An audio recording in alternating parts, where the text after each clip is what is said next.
нимаи дуюми рӯзи 22 сентябр ҳайати васеъи дастаи мунтахаби Тоҷикистон дар бозиҳои осиёӣ ба шаҳри Ҳанҷоу расид. Варзишгарони риштаи таеквондо ВТ, ҷудо, шиноварӣ, киберспорт, камонварӣ ва теннис ҳамроҳ бо мураббиён ва намояндагони федератсияҳо ҷиҳати ширкат дар ин чорабинии муҳташами қоравӣ вориди Ҳанҷоу шуданд. Кумитаи тадорукоти чорабинӣ масъулинро дар сатҳи хуб пешвоз гирифта, онҳоро дар хонаҳои деҳаи бозиҳо ҷойгир карданд.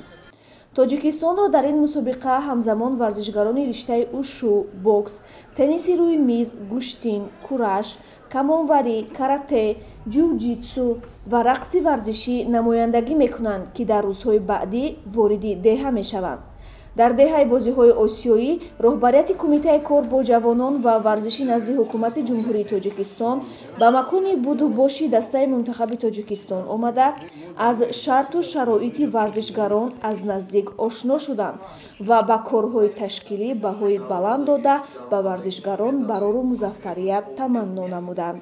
гузориши Парвина Ашурзода, Тимур Назаров аз шаҳри Ханҷоуи Чин махсус барои барномаи иттилоотии хабар.